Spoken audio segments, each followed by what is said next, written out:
Hello, in this video I'm going to do actual costing for the extended illustration of chapter 6. Here is the setup. This firm produces two jobs, job 1 and job 2, and both of these jobs will go through a department A as well as department B before it's done and go to the consumers or do the inventory. The firm has identified that some of the labor costs can be directly identified with either jobs. So these are the $12 for job 1 and $20 for job 2. But that some of the workers are working in the department A and B, and we also have labor costs here.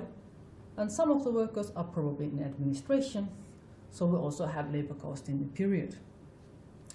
Similar to the materials, some of the material costs are directly identified with jobs, some with the departments, and some with the administration.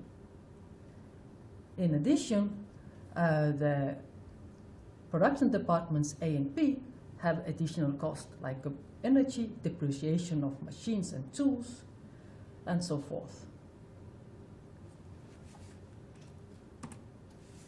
Now we can construct the 7 cost pools this firm has. First 4 are direct cost pools, material and labor for either of the jobs. The next 2 are the overhead cost pools, so the totals of here and here, the 88 and 60. And finally, the period cost of 84, which we ignore for now until the very end of this video. What we're going to focus is how do we allocate these overhead costs by using the information contained in the direct cost pools. Okay. We are lucky and the LLAs are given to us. So we know that in this firm there is a linear relationship between overhead A and direct labor dollars.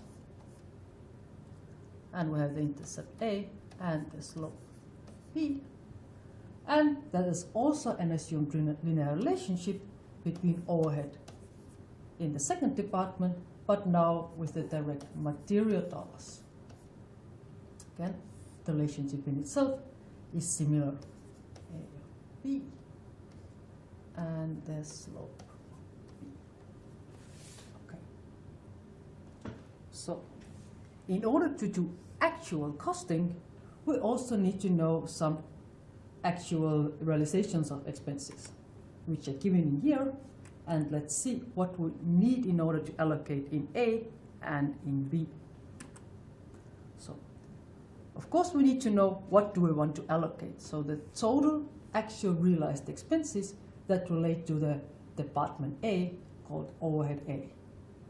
And as the synthetic variable is direct labor dollars, we also need to know the total of direct labor dollars.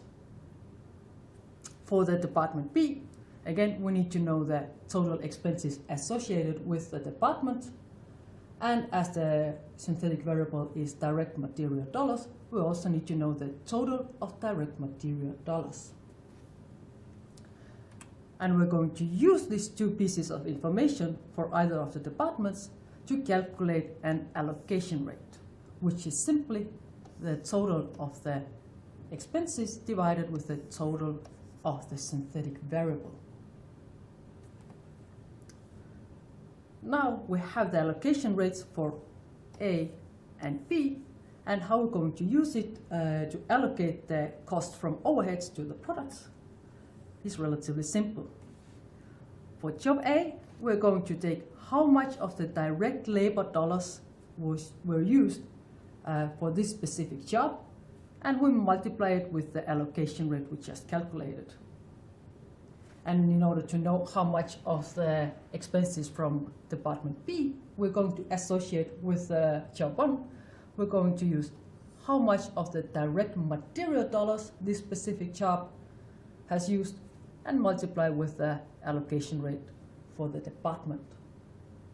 Similar for job 2, direct labor dollars for job 2 times the allocation rate for department A and direct material dollars for 2 times the allocation rate for department B. Now, let's put this all together into the product cost. So we have the directly associated expenses of labor and materials for either of the jobs. And then we're going to use the allocation rate, which is going to be 2.75 in this specific case for overhead A, and multiply with the direct labor, as also stated on the previous slides. Doing the calculation for both of the jobs, for both of the departments, that's the outcome. So we're going to associate $111 with job 1 and $119 with job 2. As we're only producing 1 unit of either of the job, this 111 and 119 are also going to be our unit costs. Summing up, we have that the product cost in total are going to be 230.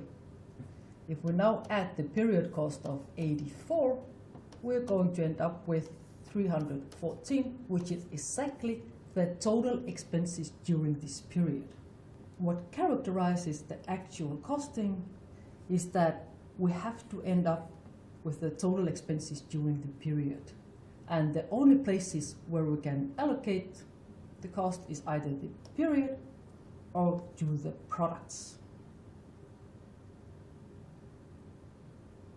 And the reason why it has to match up is because we have used the actual numbers in order to calculate the allocation rates and the actual use of synthetic variables in order to allocate.